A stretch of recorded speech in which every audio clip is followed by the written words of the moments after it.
Hi, this is Jonathan Rosenhead, Jerusalem psychotherapist. This week's Torah and Psychology post of Bashat Yisro is going to discuss synesthesia. So the Bnei Yisrael was standing at Har Sinai, waiting to receive the Torah.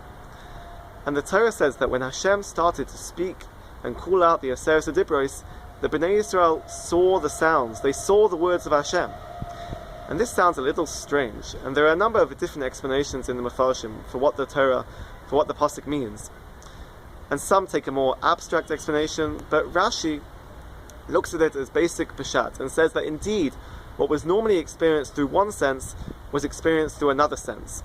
So therefore, as opposed to just hearing the sounds, they actually also saw the sounds.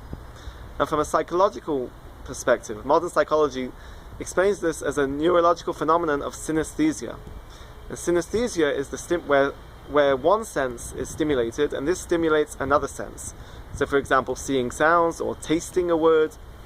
And it sounds strange, but the research has shown that even up to 4% of the population are born with synesthesia. It's not a mental illness. Rather, it's just a natural phenomenon. And it can be frustrating or perhaps annoying to experience synesthesia, but there are a number of benefits as well. So the research has shown that perhaps in memory and intelligence tests, a person with synesthesia will perform better.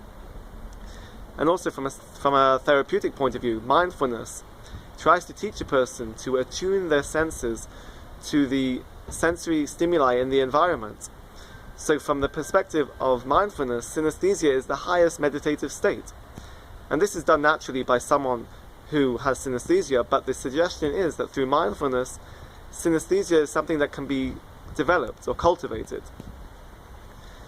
So Har Sinai, the experience of Har Sinai, of the receiving of the Torah, was a collective national synesthetic experience. Everyone there had synesthesia.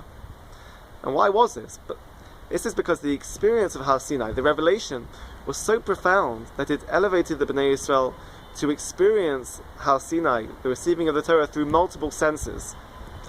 And the basic belief, the fundamental belief of our religion, is in that the Torah was given at Har Sinai. And this is the understanding that the Torah that we have now is the same Torah that was given then. And through synesthesia at Har Sinai, this belief was strengthened and reinforced, because after all, seeing is believing. Have a great Shabbos and keep well.